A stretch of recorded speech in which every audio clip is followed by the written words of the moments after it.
So it's 5 days since you ran the marathon. How are you feeling? I was kind of expecting you to hobble in here for this interview, but no hobbling was in sight. Have you not got any injuries at all? Blisters? No, it doesn't seem so. I aimed to do it in under 4 hours.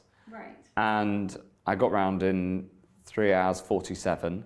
So I was pretty pleased about that. Good, a bit faster than my target time. Super impressive. Is there a little danger, a bit smug about this? You know, the thing is that people who have done the marathon loads before tell you, the crowds keep you going in the last few miles. And I thought, I was pretty sceptical about this, to be honest. But they really do. And as you come down the embankment, there's just this roar. I mean, there's, you know, they're a dozen thick on either side, and the noise is incredible, and it really picks you up and helps you go faster. So were you at all nervous about what the reaction might be, or were they cheering you on, or what happened? I did have Matt emblazoned on my t-shirt, so and people saw me and shouted out, and there was quite a jamboree atmosphere. The problem actually was there was a small anti-vax protest towards the end where they got really feisty, and the thing is that the anti-vaxxers, though, I mean, protesting at the marathon, the irony is you couldn't have a marathon if there wasn't a vaccine. And one of the wonderful things about the marathon was all these people coming together to do something that is essentially communal, because although it's an individual race for each runner, it's also a big collective activity. I love the fundraising side of it, and one of the really great things during it was running past all these people who they were fundraising for on their back, and you just see good cause after good cause after good cause. But I've never had the time to do the long runs in training, so when I resigned in the summer, one of the things I wanted to do was the marathon, and my cousin was running it, and she called me up and she said, "Matt, you got to come and do it. You haven't got any excuse now." As you were going along, was there a chance to talk to any of the other runners, or were you just sort of totally in the zone, really focused on getting your time? There were a couple of people who came up and asked for a selfie as they went past me.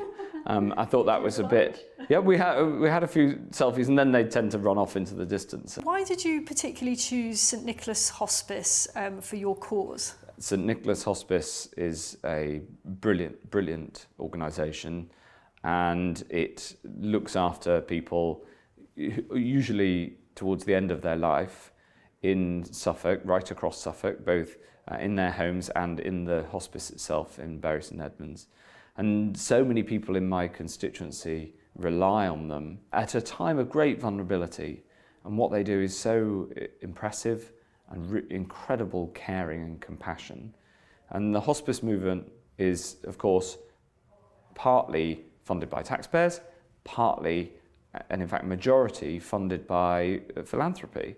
And so many of them have most of their income come from shops on the high street, which had to close during the pandemic. So the hospice movement as a whole had quite a tough time. You're talking a little bit as if you're still Health Secretary and not Matt, newly liberated backbencher, who could be a bit more free with his words on this issue. Do you really think that hospices get enough from the taxpayer? Because remember, you're not Health Secretary anymore, so you can say what you really think. Well, what I really think is that the mixed model is a good thing.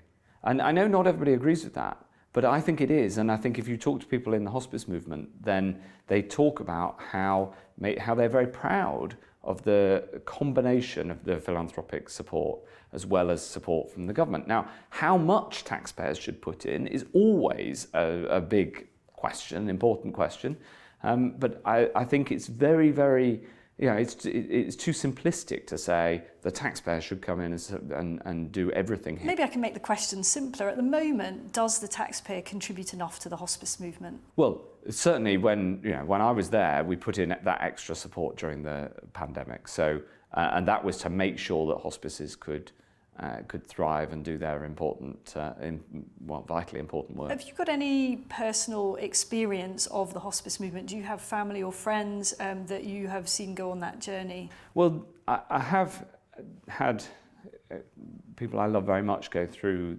this course. Those experiences, in my case, have always been very positive, right, as much as they can be in what is a difficult time.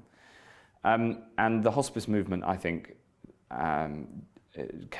generally does a very, very good job in very sensitive circumstances. Now, there is, though, a broader problem with making sure that the way we support people towards the end of their lives is as good as it can be, and hence the need to reform social care. You know, it's all part of a broader question around how do we support people towards the end of their lives that the social care reforms are designed to address, and the interoperability between the NHS and the hospice movement and social care is absolutely critical to that, the way that they work together. Just going back to the topic of the marathon and what the whole thing was like, how did you prepare for it? In terms of your diet beforehand, did you have to eat loads of carbs? How does it work? Yeah, I did the carbo loading, as they call it, but I didn't know when you had to start. Yeah, so exactly. If you do it too early, you might just get fat. Well, I started about 2 weeks to go, and then Alan Cairns, who's a very experienced marathon runner, said, no, you want to wait until 48 hours before. So, right. But I was enjoying the carbo loading, eating an awful lot of pasta, but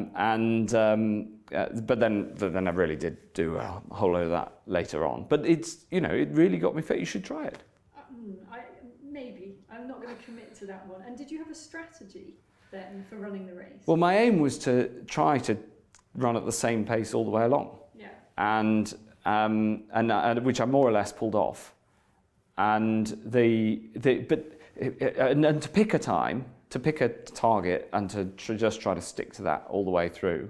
And the good thing is, once you're in a group that are moving at a more or less the same pace, you go all the way through. So there was this extremely tall guy who came past, and as he came past, he said hello, and we had a short chat, and he said he was aiming to run it in just under 4 hours, and that's what I was aiming for. And because he was very tall and obviously quite experienced at it, and we'd had a bit of a chat, I let him lead, and he must have been ahead of me for about 15 miles, about 10, 15 yards in front, and a really good sort of pacemaker, if you like.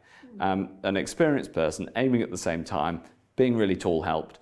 And just followed him, basically. Yeah, and then annoyingly towards the end, he picked up the pace, and this story was going to end with you shooting ahead of him, but no. No, he got over the line. But it was that's the sort of spirit there is, everybody helping each other. And were there any dark moments on those 26.2 miles, or were you just powering through it? There was a moment when the wind got going, and I was worried we were going to have to do the whole of the last bit with the wind in our faces, but it was pretty brief. And you have to dig deep, but it was the crowd kept me going. So how did you celebrate afterwards? Well, I went home and I didn't actually. I went to Manchester to Conservative Party conference. So what better thing do you want to do? You know how to have a good time.